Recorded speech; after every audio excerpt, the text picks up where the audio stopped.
this area, Western Mass specifically, is all freelancers. So we're really the only, company out here, which is a huge benefit for us because nobody else does this stuff. At the same time, I think it detracts too because um, the freelancers can say, "Oh, well, I'll shoot it for $100."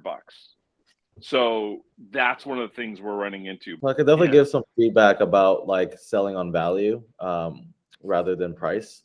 Like if you're going to be priced higher, the value that you have to offer has to be higher than what more you're charging, right?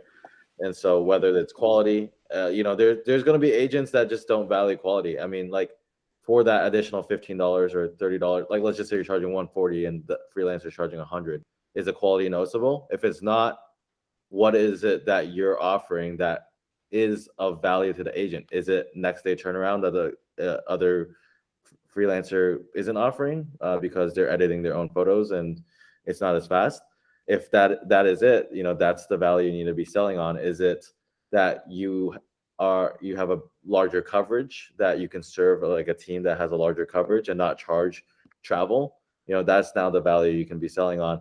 Or is it that you're aligned with Tonomo, that every single agent or every single photography shoot, even at the $140 price point, includes a website they get to keep free for life and add to their Rolodex of like portfolio and listing samples? So understanding like where you can pile in value is ultimately going to allow you to pull ahead of your competitors. For us, like, know your target demographic, see if it's even large enough to address, like our target demographic is an agent who's doing 6 to 12 listings that is comfortable spending $1,000 per shoot on like a $1.5 million listing. That's our ideal client. Yes, do some of them book the $650 photo and video only package? Yeah. Do some of them book like the whole, suite of services for 1,200? Yes.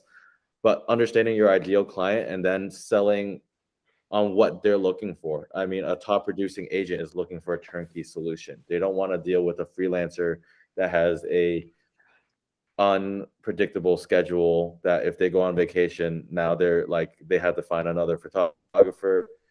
They want to be able to have like a sole point of contact, a company to hold accountable, because if they're running a business, they want a company that, also takes care of their, like, is a vendor that treats it like a full-time business.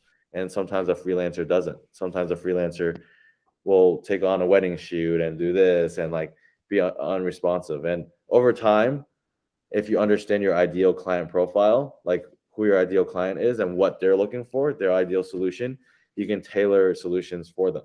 But if you identify that your market, the market you're serving, the average person that has the listing is just an average agent that doesn't care about all those things, you have to be market responsive. You can't be, like, you have to understand that even if you're HBO and you have Game of Thrones, you can't charge more than $20 a month for a subscription. No one just wants to sign up. And it's the same thing. You have to understand, like, you have to be competitive on price, and you have to be competitive on value that your clients care about. Because if you're feeding like features that your clients don't care about and just tacking on price, it doesn't matter, right? It's not going to be something that people will digest. Like when I go to Chick-fil-A, I'll get the value meal, but I don't need, a side of pickles with, this gravy sauce on the side. Like those things I don't care about. I just want the value meal. That's it. And it's the same thing. Like I mean, people it's go, because you're not from the South. That's why. yeah. Some people, they go to Because you McDonald's. hate it. They're just buying the dollar menu. They're going for the dollar menu. Like, understand who, like your pricing, who you're appealing to at the different stages. Like if your packages that you're selling, make sure you're selling them to the top producers that see the value in it. The agents that want $120 shoots, maybe there's a way for you to justify it, but that's a whole different business in itself, right? But understand like what you're scaling, because for us, like, I'm going to use a Tesla analogy. Tesla started off with the Model S because they wanted higher ticket. They couldn't produce as much volume because they didn't have their production lines and factories down. And so they went for the higher ticket, the premium, sedan, before they went to mass produce the Model 3. If you have enough demand for your premium sedans, you don't need to drop the price.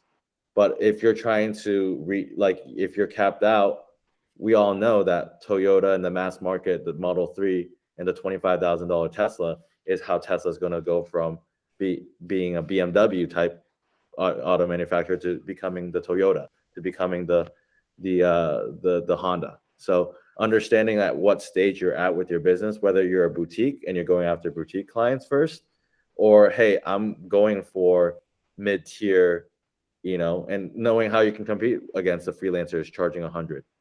Maybe you have to charge 120. You just have to figure out how to do more volume, be more efficient with shoots, negotiate better video photo editing rates for you to, and offer Tonomo websites for free. And now they'll happily pay the extra $20 or $30.